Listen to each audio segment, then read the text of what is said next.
নমস্কার, আমি বাঙালি রান্নাবান্না থেকে বলছি।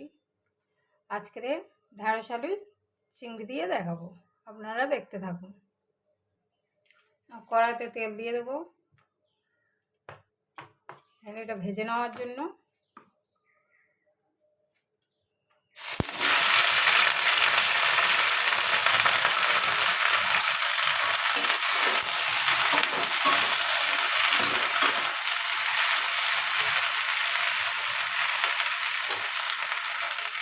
একটু লবণ দিয়ে দেবো,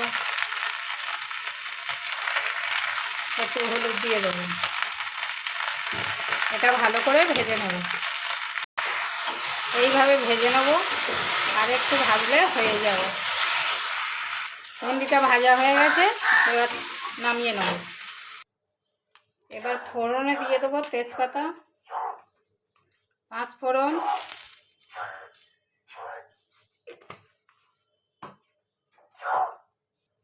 তেল দিয়ে দেবো,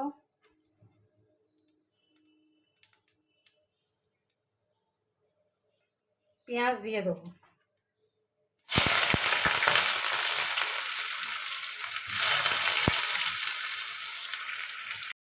পেঁয়াজটা ভাজা হয়ে গেছে।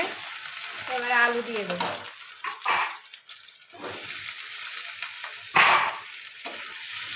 আলুটা একটু ভালো করে ভেজে নেবো। একটু হলুদ দিয়ে লবণ দিয়ে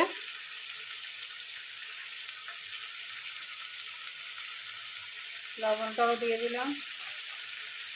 এবার এটা ভালো করে ভাজতে থাকবো। এবার একটু হলুদ দিয়ে দেবো,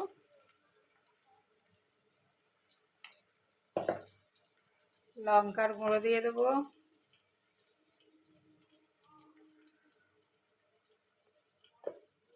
জিরের গুঁড়ো দিয়ে দেবো,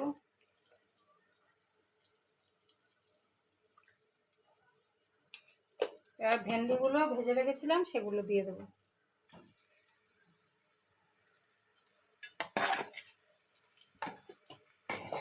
আর চিংড়ি মাছ নুন হলুদ দিয়ে ভাজা ছিল সেটা দিয়ে দিলাম।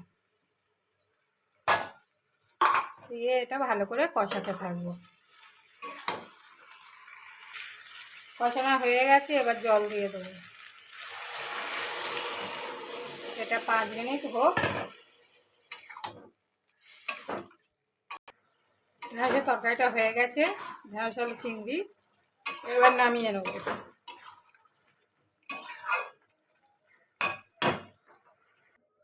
তরকারিটা হয়ে গেছে, নামিয়ে নিয়েছি।